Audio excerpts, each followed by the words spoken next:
Hola, bienvenido a nuestra sesión 29 en esta serie de meditaciones y estudios en la primera carta de Pedro. Y ahora nos encontramos listos para estudiar en el capítulo 4 de esta preciosa carta. Y qué interesante ahora, ¿qué es esto? No hemos podido dejar completamente el tema del sufrimiento, pero vamos a ver que el apóstol gira un poco su pensamiento en cuanto al sufrimiento con una lección que nos va a ayudar mucho en cuanto a nuestra vida práctica. Vamos a leer de 1 de Pedro, capítulo 4, los primeros 3 versículos, leyendo de la Reina Valera, revisión de 95. Dice Pedro, puesto que Cristo ha padecido por nosotros en la carne, vosotros también armados del mismo pensamiento, pues quien ha padecido en la carne terminó con el pecado, para no vivir el tiempo que resta en la carne conforme a las pasiones humanas, sino conforme a la voluntad de Dios. Baste ya el tiempo pasado para haber hecho lo que agrada a los gentiles, andando en lascivias, placeres, borracheras, orgías, disipación y abominables idolatrías. Encontramos 3 usos aquí en este pasaje de la palabra carne, o la palabra en el griego es sarx, que significa tanto el cuerpo físico como también algo espiritual en el corazón del ser humano. En nuestro pasaje encontramos 3, como dije, como 3 usos de esta palabra. Los primeros 2 se encuentran en el versículo 1 y el tercero se encuentra en el versículo 2. Luego en el versículo 3 tenemos una lista que Pedro nos da del desenfreno pecaminoso de la vida entregada a la carne. Esto es lo que expresa la carne cuando dejamos que controle en nuestra vida.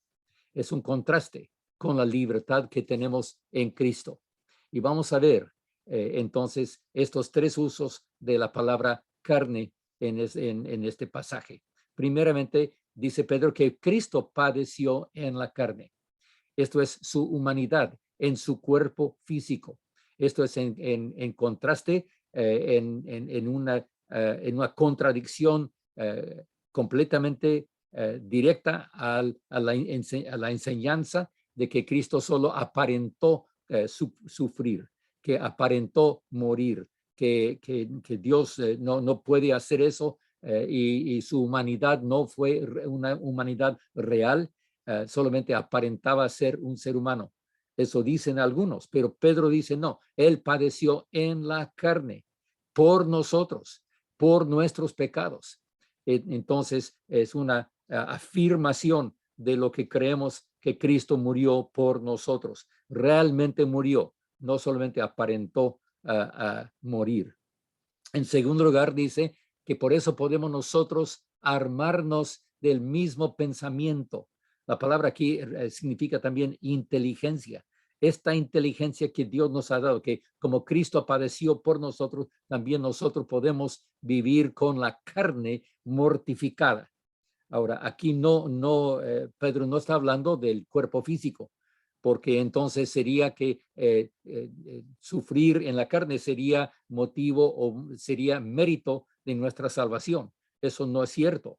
Entonces tenemos que decir aquí, mortificar la carne significa terminar con el pecado. La carne aquí es algo espiritual en nuestra vida que podemos nosotros por el poder del Espíritu Santo puede ser no solamente dominado, sino también mortificado, o sea, muerto con Cristo.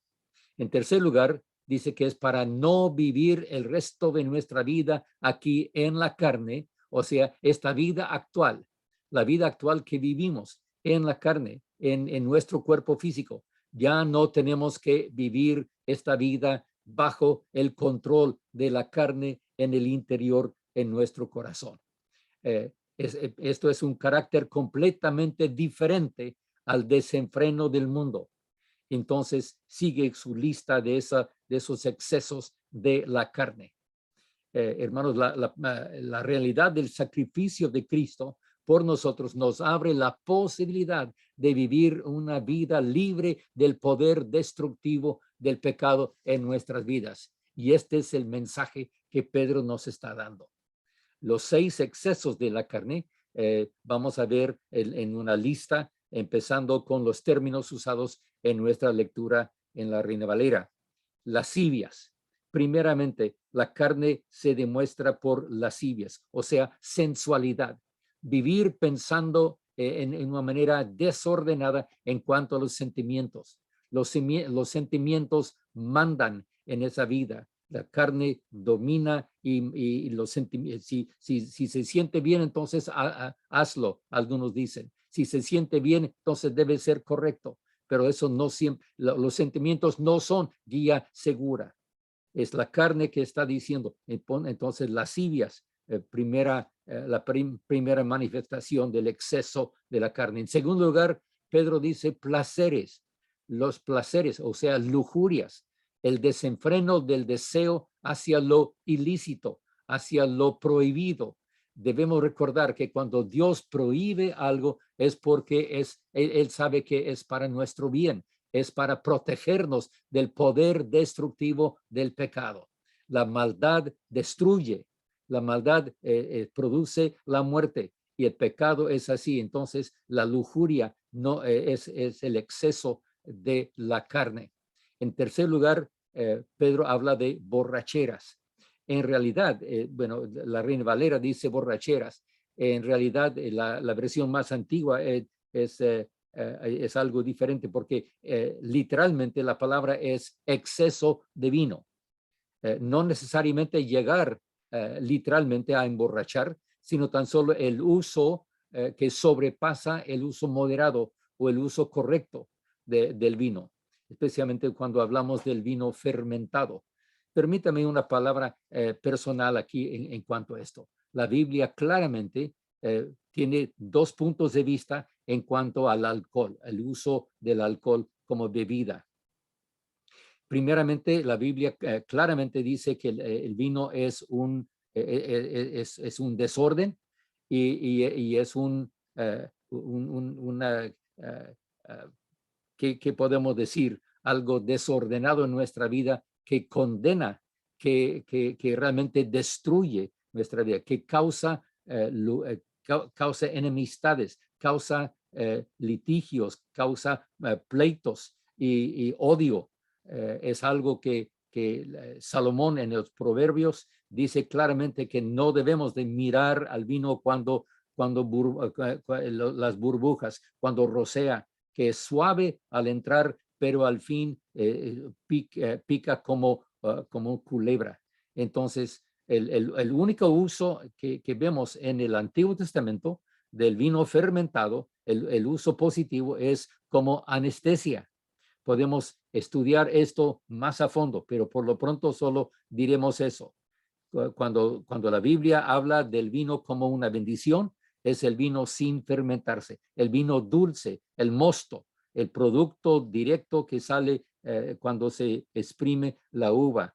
Gracias a Dios por esa bendición que sabemos que sí tiene efectos muy saludables en nuestra vida. En el Nuevo Testamento también la palabra vino viene con esa palabra, ese testimonio de ese mensaje de destrucción, que no debemos de usar el alcohol sino como medicina. Y cuando se usa en medios, medidas pequeñas, así, entonces, o tópico como anestesia o como algo que limpia contra infecciones, etcétera. Entonces, sí es un uso muy positivo. Pero el desenfreno del vino, y muchas veces somos testigos de quienes dicen, yo no me emborracho, pero con la primera copa, especialmente con la segunda copa, todavía no borrachos, pero ya se puede ver que están hablando, están actuando bajo la influencia de la droga, el alcohol. Hermanos, cada quien debe llegar a su opinión en cuanto a esto. Yo creo que cada quien tiene su límite, y para mí el límite es 0. Eso es mi decisión personal y me ha ayudado, me ha bendecido Dios en cuanto a esto y yo siento que es una decisión positiva en nuestra vida. El exceso del vino es destructivo, es parte de la manifestación, los excesos de la carne. Entonces, encontramos después de borracheras, encontramos orgías, glotonerías, dice la versión moderna, el desenfreno y el desorden en el uso del sexo como de comida, bebida. Dios nos ha dado el don, el regalo de la sexualidad, pero dentro del orden, dentro de los límites del matrimonio, es para guardar, para asegurar que la familia sea pacífica, ordenada y la pareja en orden ante el Señor. La búsqueda del placer en esta instancia está claro que conduce al caos, el desorden, la destrucción. Las orgías son parte de lo que es el desenfreno, el desorden de la carne. Luego, en quinto lugar, la disipación o parrandas, otra expresión del exceso en general, incluyendo de nuevo toda clase de desorden, toda clase de cosas que no ayudan en la vida. Finalmente, las abominables idolatrías, dice la palabra. Ídolos y abominables, en otra versión. El resultado de todo lo demás, cuando la carne domina, entonces la carne exige adoración y llega a ser ídolo en nuestra vida. El deseo, el placer toman el lugar de idolatría en la vida. Sus excesos son patentes en el mundo actual. Lo podemos ver a todos lados. La conclusión que llegamos aquí es que haber mortificado la carne es la única respuesta y el remedio para evitar esos excesos de la carne. Es cierto que hay muchos mundanos que por su cultura, por su filosofía, dicen que han podido controlar esas pasiones. Viven vidas que a veces pensamos que serían ellos mucho más cristianos que algunos creyentes que conocemos, con orden, con sobriedad en su vida. Pero cuando consideramos que el evitar todo esto no es el camino a la salvación, sino el camino del ya salvado y santificado. Observamos todo esto y mortificamos la carne no para ser salvos, sino porque somos salvos, porque somos hijos de Dios, porque queremos reflejar su orden en nuestra vida. Gracias a Dios. Terminamos con el pecado. Podemos terminar con el pecado. No por un gran esfuerzo nuestro, ni por nuestra gran consagración a Dios. Terminamos con el pecado solo por la obra directa del Espíritu Santo en nuestro corazón. Y seguiremos entonces creciendo en esa realidad hasta terminar nuestra carrera aquí en este mundo y entrando a lo que es la eternidad por la gloria de Dios y su presencia en nosotros. Soy su hermano en Cristo, Leroy Lindsay. Me despido una vez más en el amor del Señor. Hasta la próxima sesión, mis hermanos. Amén.